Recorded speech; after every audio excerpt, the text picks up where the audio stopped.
کہ میرے نبی کو نماز کا پڑھنا پسند تھا، ہم کبھی نماز نہ چھوڑیں گے۔ میری بہنوں، نماز زیادہ قیمتی ہے بنسبت سونے کے۔ آپ دیکھیے فجر کی اذان میں کیا کہلایا جاتا ہے؟ یہ کہلایا جاتا ہے الصلاۃ خیر من النوم، سونے سے بہتر نماز ہے۔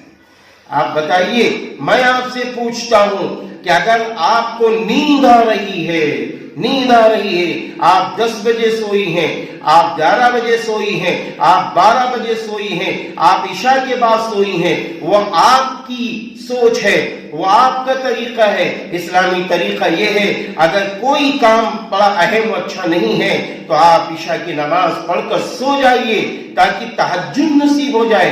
یہ دیکھو نا، اندازہ لگاؤ، یہ سردیوں کی رات ہے، کتنی بڑی رات ہوتی ہے۔ اگر آپ فیصلہ لے لیں، آپ ارادہ کر لیں، میری بیٹیوں، میری بچیوں، کہ مجھے تہجد کی نماز کی پابندی کرنی ہے، تو میں یقین کے ساتھ کہتا ہوں اللہ آپ کو تہجد میں اٹھا دے گا، آپ تہجد کی نماز پڑھ سکتی ہیں۔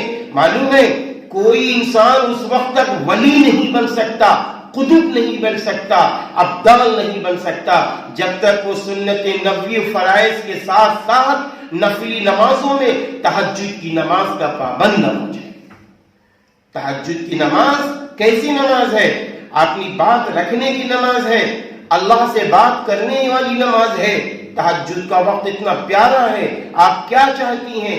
آپ چاہتی ہیں ہم اچھی عالمہ بن جائیں، آپ چاہتی ہیں ہم اچھی ایک دیندار صالحہ خاتون بن جائیں، آپ چاہتی ہیں آپ کے سارے بھائی نمازی بن جائیں، آپ چاہتی ہیں آپ کے سارے بھائی، بچیاں، بہنیں سب